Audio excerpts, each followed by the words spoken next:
tādiem garmaņistiem. Viens ir garmaņists, kas sākā braukt uz šiem svētkiem tieši tikpat gados, cik man šķiet šobrīd Oskaram, pareiz dēļ, tad tu vēl jauns ir smuks, tagad tikai smuks.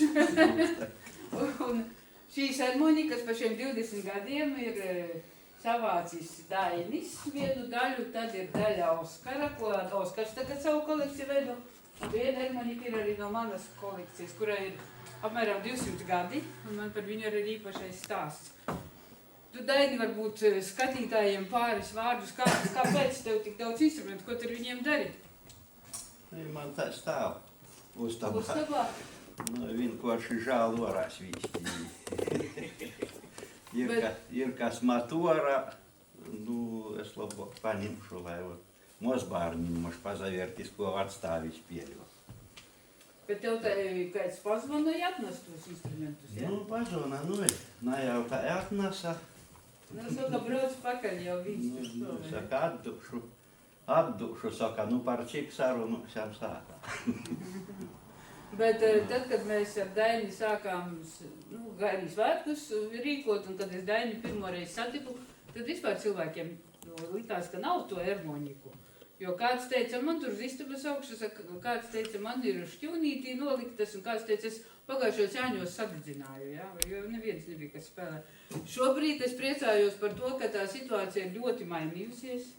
Pirmkārt ir tādi cilvēki kā Dainis un Oskars un Iveta un vēl daži citi, kas savāc tos instrumentus un paskatās, vai var remontēt, vai noder detaļas jauna būvē, vai kādu atrestaurējot. Un otrkārt, šobrīd, ja man saka, nu jā, tev te festivālā tāds pirms pensijas un pensijas vecuma cilvēki, tad es visās intervijās saku, kā mīļie, pirms 23 gadi, mums visiem bija 30 un 40 gadi. Un mēs bijām jaunieši, kas sāka rīkot festivālu, un tādi jaunieši arī sabrauca. Šobrīd es teiktu, ka jaunieši sabrauc uz festivālu Rijas Balle, tādi 30 gadnieki, un ja tam festivālam būs 23 gadi, tad ar kādreiz teiks, tāds pensionāru festivāliņš. Bet citādāk tas ir gados jaunu, zinošu muzikantu un muzikantu grupu šobrīd festivāls. Tad es došu vārdu Oskaram, un ja kādi jautājumi ir Dainim, tad ar Daini. Mani Iveta aicināja pastāstīt par harmoņikām kopumā. Varbūt, ja daudz jau puse noteikti zina, ka harmoņikas kā instruments radās 1829. gadā Vīnē patentēja, un interesanti tas, ka viņš ļoti strauji izplatījās pa visu pasauli, un arī pie mums atnāca relatīvi ātri. Pirmās ziņas, ko es zinu, ir aptuveni 1860. gadī jau ir tāds zīmējums no viens vidzemes muižas, kur maza meitene spēlē harmoņikas, un tad acīm redzot, jau tas instruments bija pietiekami izplatīts, un ka deva arī kaut vai muižu iemītniekiem vai darbiniekiem, bet arī bērniem.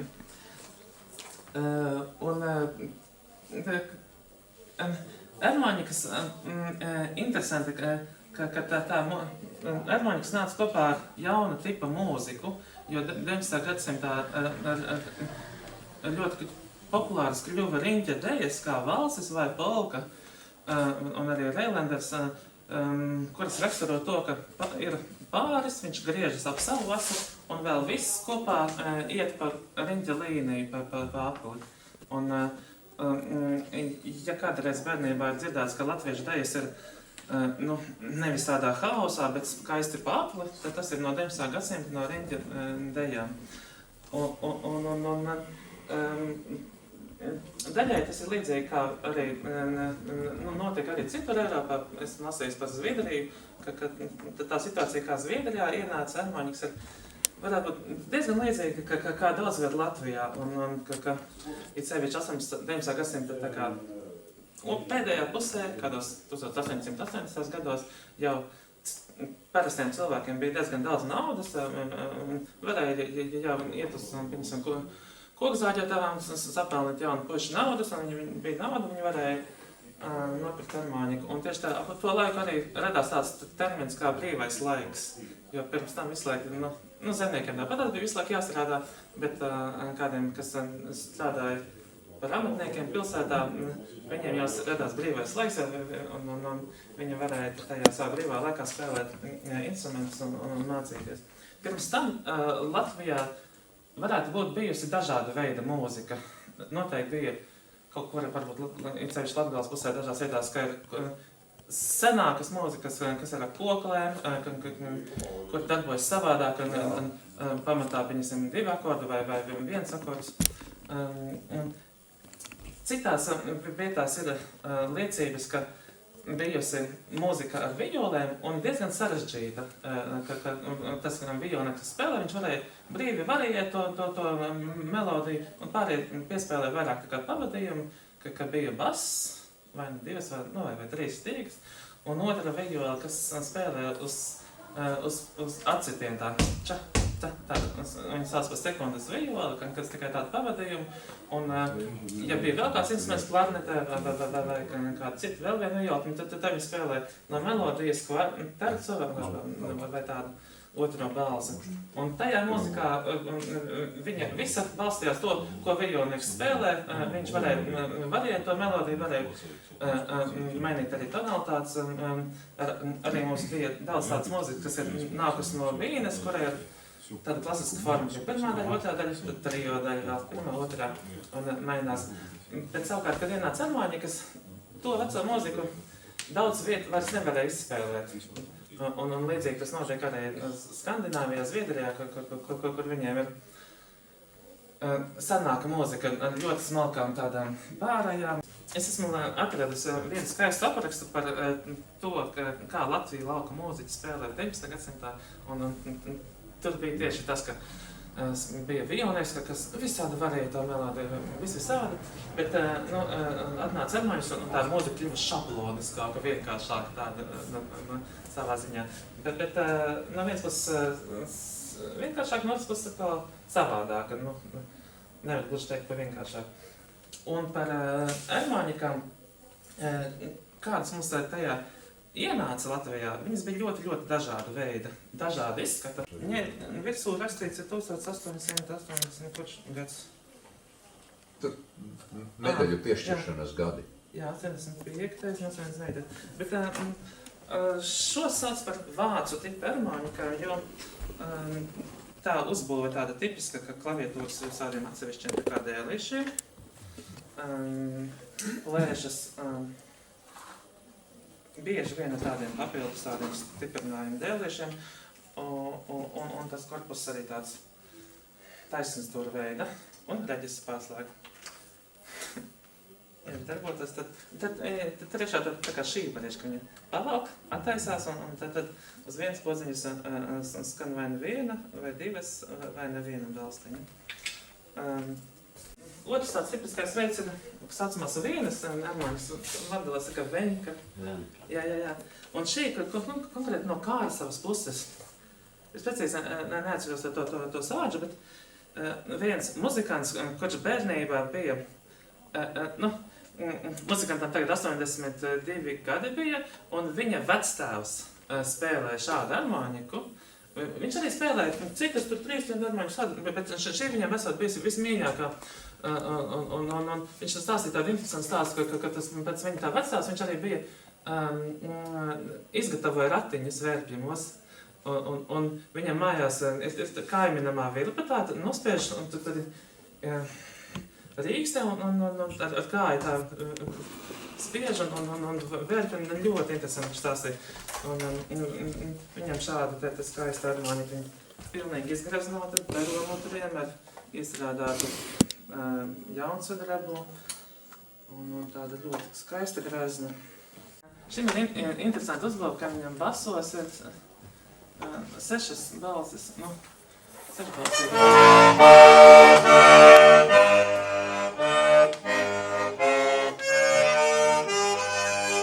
Šeit savukārt tikai 2 balsnīgs, un tad tas viss tas aiziet uz skaņastiem balsnīgs.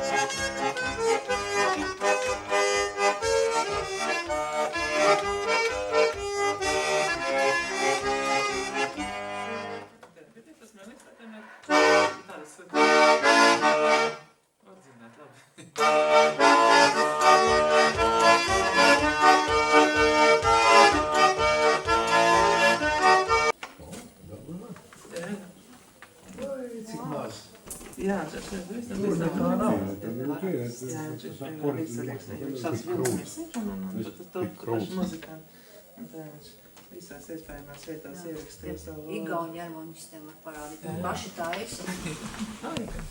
It's a really old instrument. Yes.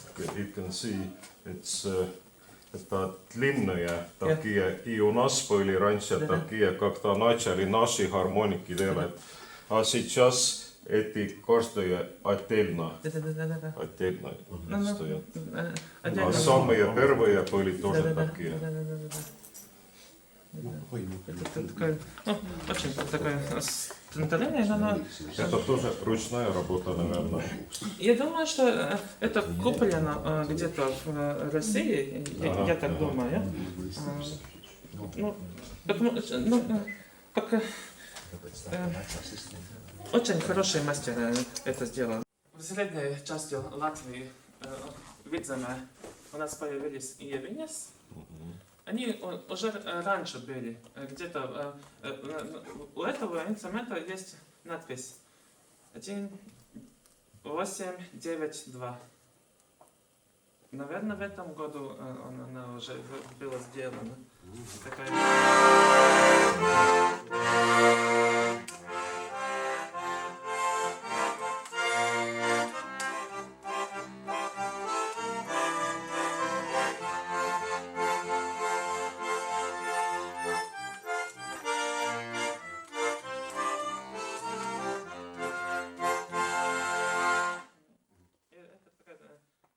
Нестандартная, потому что обычно у них по обе стороны эти регистры.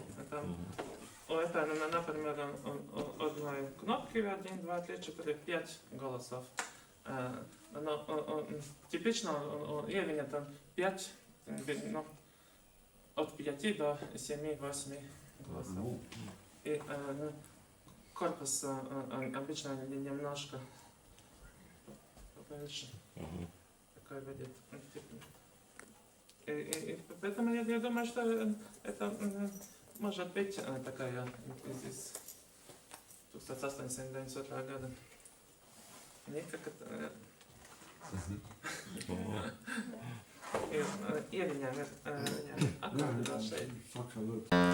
Это один бас, два баса и аккорд.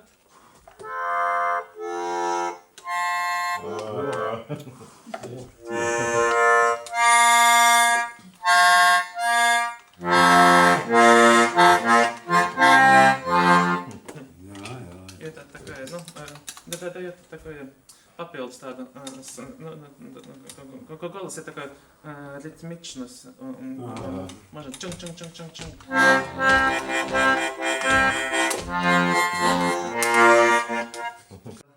Трехрадная гармошка. Pie mums sauca trīs rindu, treju rendu гармония. Сейчас в Латвии их называют Петроградская гармония, Петербургская, но в деревне все называют только трехрадная. Я знаю, что в Эстонии их назвали Ирлибли капелла. Да, точно.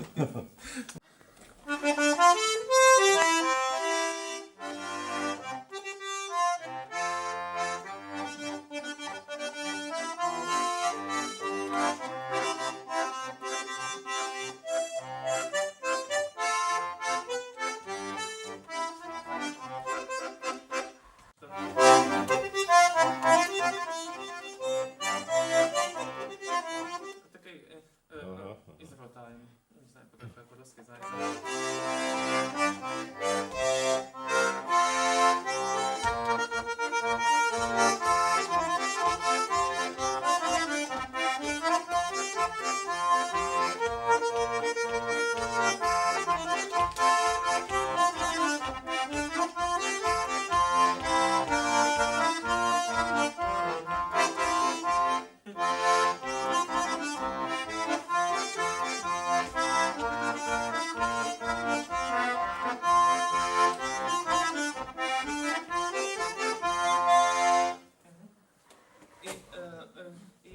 еще интересно, что они обычно в тональности до и очень хорошо звучит скрипками, потому что этот звук такой высокий, и если скрипка играет, тогда это как-то очень гармонично идет.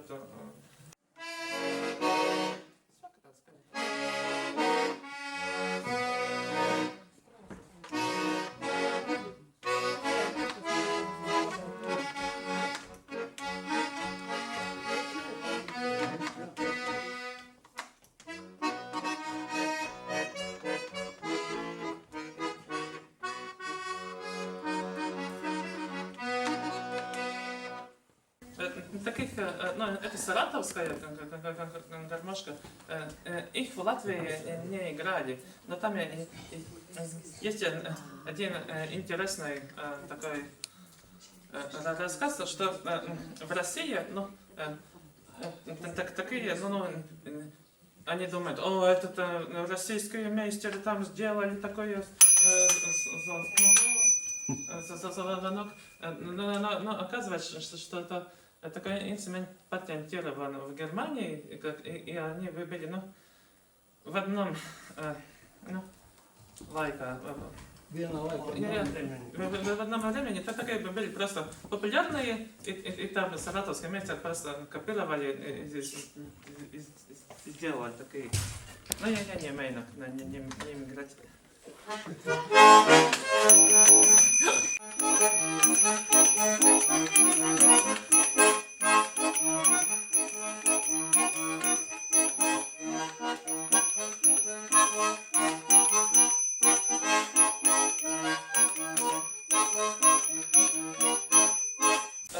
Starpkaru laikā mums ienāca Honera harmonikas diezgan daudz.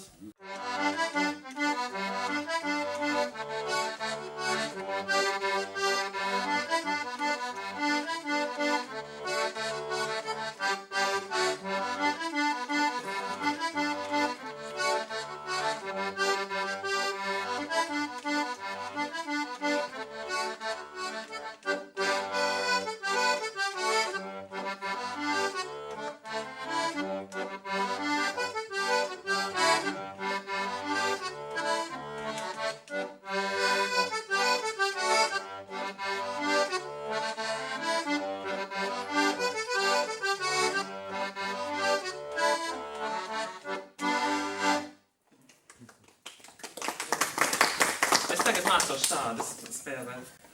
Kādu gadu jau spēlēju, bet man vēl ļoti ilgi jāmācās labi spēlēt. Un galvenokārt padomu laikos man mums ienāca kromkas, kas ir līdzīgi akordeonam, ka viņas nemaina. Uz tāda tipa kromka. Es moceu spēļu man 7 gadīgi. Ideja jau ir cita. Ja saspēlētāja. Вот это Тульского tādas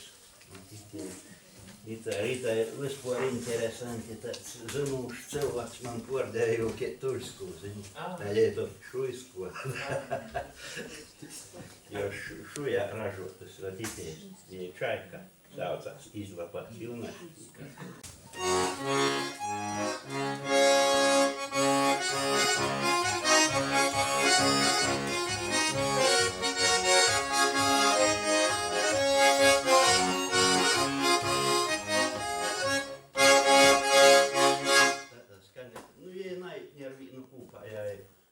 Kapela, kur spēļoja, kiec repertuārs, cik tonalitāšu, cik I garmošku leidza jovat.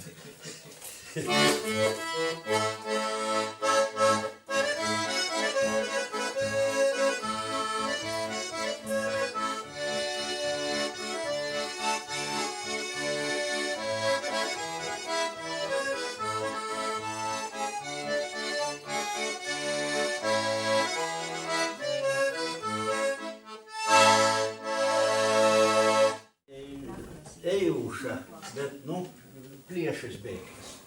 Nevar podlasīt pats, nav uzstāsīt. Skaņa tāda maiga.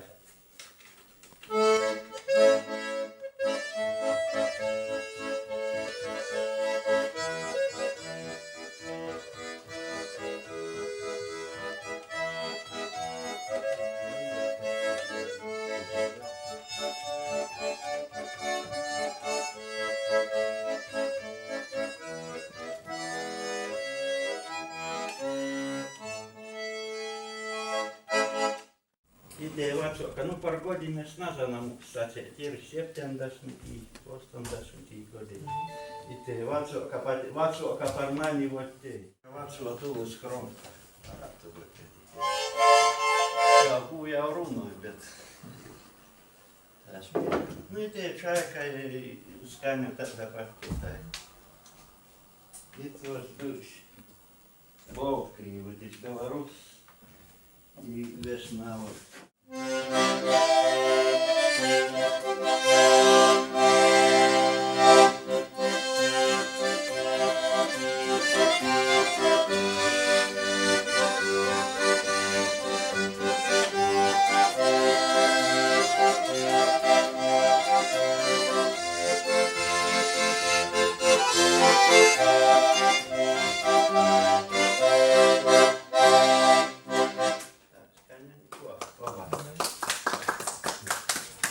Baltkrievija, она не мисс бывшая. Тембрс. Сейчас я аккордеонами те баши. Ну, это ж балсы так дешал добили.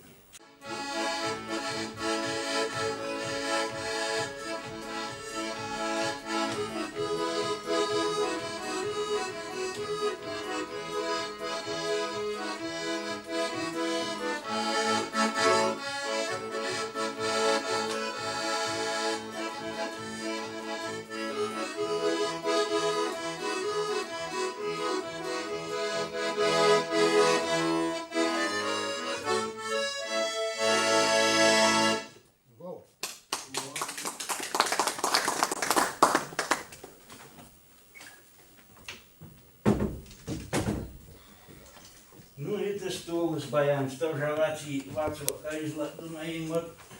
Tā ir tikai puiši āp. Kā jūzuli. Jā, man jau saka, tu jau vecs. Jau, jau. Jā, cits nav krēt.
Thank you.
Ermoņika nav 200 gadu veciem no Francijas.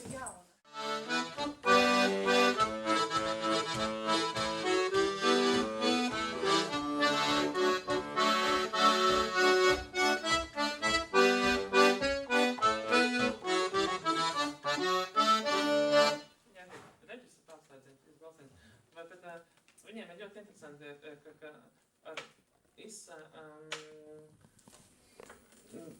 ir slēdzīši, lai izslēgtu tercu akordam. Tagad skan tos akordā tercu, bet viņi var izslēgt. Un tad tikai pirmā un piektā pakāpe skan. Un līdz ar to vienu pašu akordu var izmantot gan mažorā, gan minorā.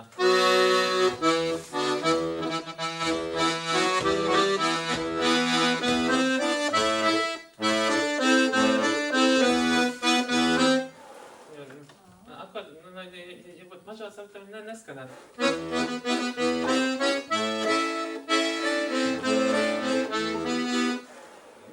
Viņi vēl tad,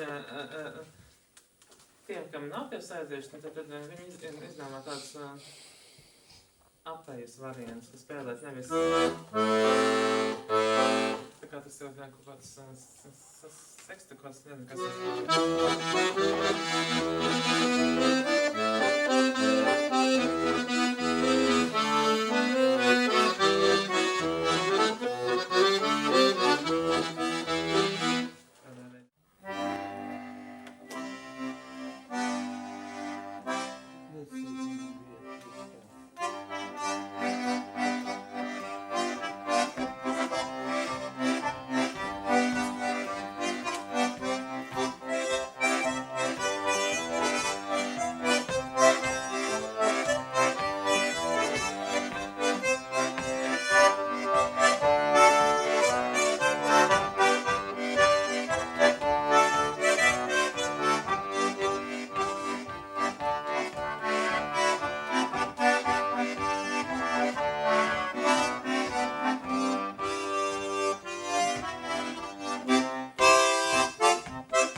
Te kādu stundu jāpacīnās, tad es kaut ko sakarīgi nospēlēšu. Nu, jā.